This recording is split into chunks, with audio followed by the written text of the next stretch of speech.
Hello പവിത്രം പുത്തൻ promo വിശേഷങ്ങളിലേക്ക് എല്ലാ കൂട്ടുകാർക്കും സ്വാഗതം. അങ്ങനെ നമ്മുടെ പുതിയ പ്രൊമോയില് കോടതിയിൽ വരുവാണ് എല്ലാവരും. നമ്മുടെ വിക്രത്തിനെയും കോടതിയിൽ കൊണ്ടുവരുന്നുണ്ട്. അപ്പൊ വേദ ഇങ്ങനെ സാക്ഷി പറയാൻ ഇങ്ങനെ റെഡി ആയിട്ടിരിക്കുകയാണ്. അപ്പൊ എല്ലാവരും ആ ഒരു നിമിഷം നമ്മുടെ വേദനയോട് പറയുന്നുണ്ട്, വേദ മൊഴി കൊടുക്കല്ലേ, സാക്ഷി പറയല്ലേ എന്നൊക്കെ. പക്ഷെ വേദ വിക്രത്തിന്റെ ജീവന് വേണ്ടി താൻ കൊടുത്തിരിക്കും എന്നുള്ള ഒരു ഉറച്ച വിശ്വാസത്തിൽ തന്നെയാണ്. അങ്ങനെ നമ്മുടെ ജഡ്ജി ചോദിക്കുമ്പോൾ, നമ്മുടെ അച്ഛൻ ചോദിക്കുമ്പോൾ, ഞാൻ കണ്ടത് വിക്രത്തിനെ തന്നെയാണ്, വിക്രം തന്നെയാണ് ആ ചെറുപ്പക്കാരനെ ആക്രമിച്ചത് എന്നുള്ള മൊഴി നമ്മുടെ വേദ കൊടുക്കുന്നുണ്ട്.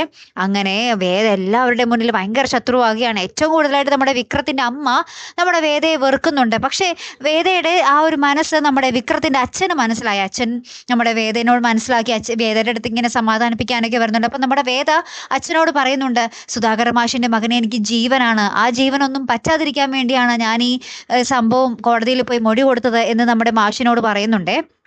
അങ്ങനത്തെ ഭയങ്കരമായിട്ടുള്ള ഒരു നിമിഷങ്ങൾ തന്നെ ഉണ്ട്. പക്ഷേ നമ്മുടെ വേദയുടെയൊക്കെ ആ ഒരു ഇത് ഭയങ്കരമായിട്ട് തകർത്തുകൊണ്ട് നമ്മുടെ ദർശൻ നമ്മുടെ വിക്രത്തിന് വേണ്ടി വാദിക്കാൻ വരുന്നൊരു രംഗവും കാണുന്നുണ്ട്.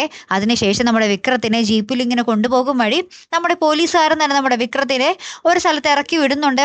എന്നിട്ട് പോലീസുകാരൻ നമ്മുടെ വിക്രത്തിനെ വെടിവെക്കുന്ന ഒരു ദൃശ്യങ്ങളും ഏറ്റവും ഒടുവിൽ കാണിക്കുന്നുണ്ട്. പിന്നെ എന്തൊക്കെയായിരിക്കും സംഭവിക്കാൻ പോകുന്നത്? നമ്മുടെ വേദയ്ക്ക് വിക്രത്തിനെ നഷ്ടമാകുകയാണോ? അല്ലെ കൂട്ടുകാരെ, കാത്തിരുന്ന് തന്നെ കാണട്ടെ. അടുത്തൊരു വീഡിയോയുമായി വരുന്നത് വരയ്ക്കും ഗുഡ് ബൈ.